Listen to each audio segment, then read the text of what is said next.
warahmatullahi wabarakatuh. Perkenalkan, nama saya Devi Fitrul Magfiroh dengan NPM 234101027 dari kelas A Kesehatan Masyarakat angkatan tahun 2023. Di sini saya akan mempresentasikan hasil pemahaman saya mengenai konsep ketahanan pangan yang ada di Indonesia.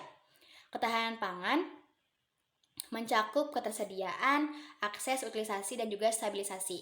Namun, selain 4 poin tersebut, ada 8 poin yang saling berkaitan dan mempengaruhi konsep ketahanan pangan. Yang pertama adalah memperluas pasar dan rantai pasok.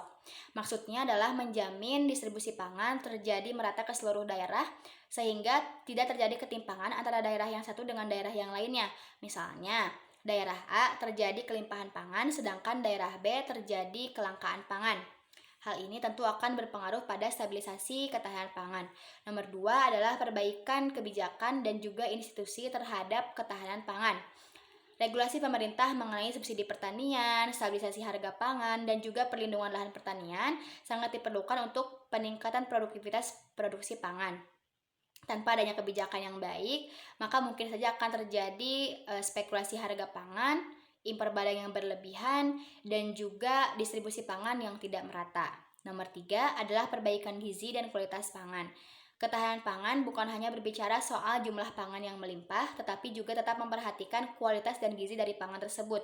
Karena tanpa memperhatikan kualitas dan gizi dari pangan tersebut, maka memungkinkan akan terjadinya masalah baru seperti malnutrisi. Nomor 4 adalah perbaikan sumber data manajemen dan juga adaptasi terhadap perubahan lingkungan. Perubahan lingkungan atau perubahan iklim yang tidak menentu seperti terjadinya banjir dan juga kekeringan tentu akan berpengaruh pada produktivitas produksi pangan. Maka dari itu, pemerintah dan juga petani memerlukan data yang akurat untuk dapat menentukan langkah strategis apa yang akan mereka lakukan untuk dapat mengatasi masalah tersebut dan juga dapat beradaptasi dengan perubahan iklim atau perubahan lingkungan tersebut. Nomor 5 adalah perbaikan kesetaraan gender dan pemberdayaan perempuan.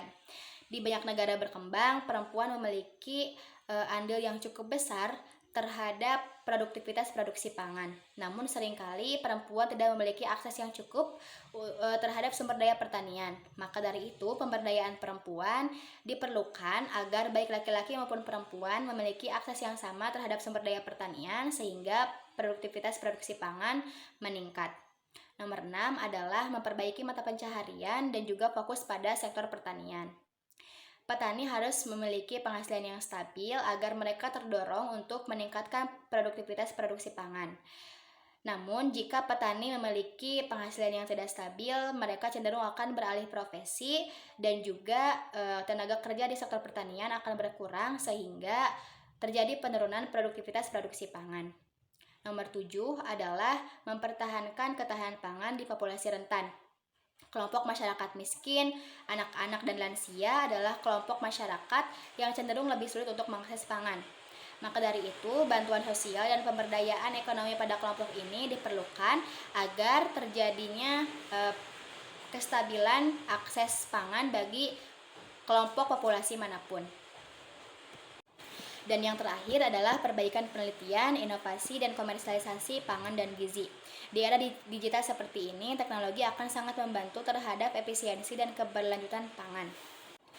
Kemudian, ada beberapa program di Indonesia yang sudah diterapkan oleh pemerintah untuk meningkatkan ketahanan pangan. Yang pertama adalah Kartu Tani, yaitu untuk subsidi pupuk agar produktivitas produksi pangan tetap stabil.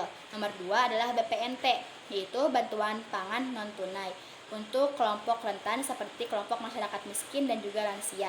Nomor 3 adalah lumbung pangan masyarakat, yaitu memungkinkan masyarakat desa secara mandiri memiliki cadangan konsumsi pangan. Nomor 4 adalah food estate, yaitu perluasan lahan pertanian seperti yang sudah terjadi di Kalimantan Tengah dan juga Sumatera Utara. Kemudian ada juga diversifikasi pangan lokal, yaitu meningkatkan konsumsi pangan non-beras seperti umbi-umbian, sagu, dan juga jagung. Kemudian ada teori yang berkaitan dengan ketahanan pangan, salah satunya adalah teori sistem pangan. Teori ini melihat bahwa ketahanan pangan adalah sistem yang kompleks yang melibatkan aspek produksi, distribusi, konsumsi, dan juga regulasi. Sekian dari saya, mohon maaf atas segala kesalahan dan kehilapan. Terima kasih atas perhatiannya. Wassalamualaikum warahmatullahi wabarakatuh.